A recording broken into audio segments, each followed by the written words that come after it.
Adbeacon YouTube channel. Stoked for you to be here. This is a platform built by marketers for marketers and a resource for you. Today we'll be talking about social proof with our little pup here, Franklin. Keep in mind he loves to bark, he loves to growl, but he loves marketing as well.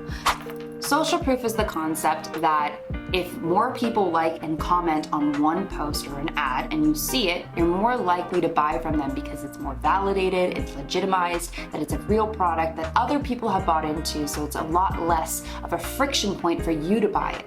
So for example, this hat, if I see an ad and everyone's commenting on the hat going, I love this hat, I bought this hat, or everyone's liking it, but then you see another ad with the same hat and it has one like, you're probably going to trust the ad that has a bunch of likes versus another ad that doesn't, right? It's just human psychology.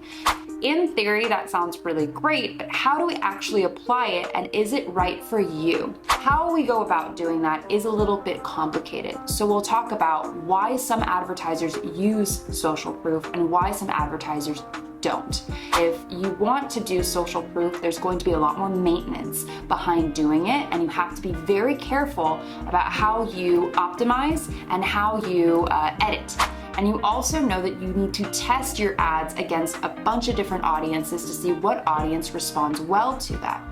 Now, the second side, where people don't use social proof, there is a downside, right? You're going to have a lot of ads that have very little engagement. However, you're able to be more agile in how you optimize and how you switch out creatives. So let's start with the side that does use social proof. Step one, you build the ad in something called an ad bank. You go into Facebook ads, or you go into your ads manager rather, you create a campaign. Make sure the campaign is off and you title it ad bank. Do not turn on. I don't care what emojis you use, whatever. Make sure you do not turn this on. This is a bank of ads, and this is where you're going to have all of your original ads, and this becomes an important process down the road. The second step here is that you're going to create an ad set in there that says OG, which is original, and you're going to create another ad set that says Facebook ID. You have one that's OG and you have one that's Facebook ID. As an advertiser, what we normally would do is we'd go in to your Facebook campaign, whatever it may be, you go into your ad sets, you create an ad, and you duplicate that ad across all of your ad sets, so then you can test against and see, and you treat each ad individually. This is a little bit different. You're going to have one ad across all of your ad sets, and whoever's liking that one ad, it's going to trickle through all of the ad sets. So basically, it just keeps building. It's like a snowball of momentum. This is great.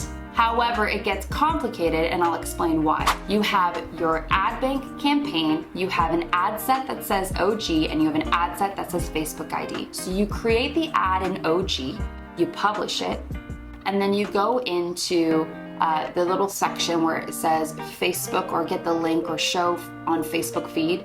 You go there. There's also a section with the three little dots in the left-hand corner that says Ad ID, Facebook Ad ID. You're going to copy that ID, and then you're going to go ahead and create an ad in your Facebook ID ad set. Okay. Once you do that, you'll go ahead and say use existing ad and put that code in there. Once you do that, it'll populate and you'll be good to go, and you post it, or you publish it rather. Don't forget to put your UTM parameters, and don't forget to use the Adbeacon UTM parameter, because you want to be able to track this ad and see how it's doing in total, right? You really do need a first-party data tracking tool, and if you look at all the other videos that I've posted, you'll understand why.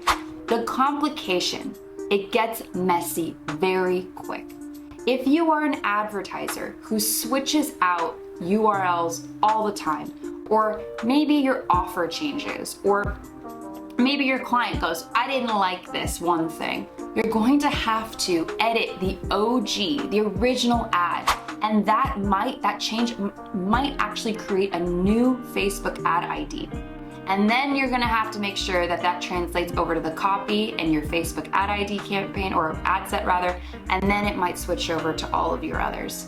So it becomes difficult because you need to find the original ad when you make these changes. I would recommend duplicating and going all over from the beginning, because I manage campaigns with hundreds of ads. So if you have hundreds of ads and this is going on, it gets very chaotic. But again, the benefits are there. You get social proof. So I'd recommend maybe doing social proof for your evergreen ads that don't usually change as much. They're winners and you want to continue that. But when you want to be more agile, then I would go away from social proof. The number one thing is tracking, but the number one thing too is validity and reducing the friction points from the customer. And if social proof works for you and you could see it be a benefit, just make sure that you as a marketer or whoever is running your ads is on top of it. Another kind of detriment right now that Facebook has updated with social proof is that if you use a carousel ad or if you have specific ad creative sizing, it doesn't let you use social proof. So it's only a pick and choose depending on what Facebook feels that day that you can use social proof with. So again, it's the consistency issue, it's also a maintenance issue, but it is a powerful strategy. So I want to be able to give you that resource, and I hope this was helpful for you. Thanks.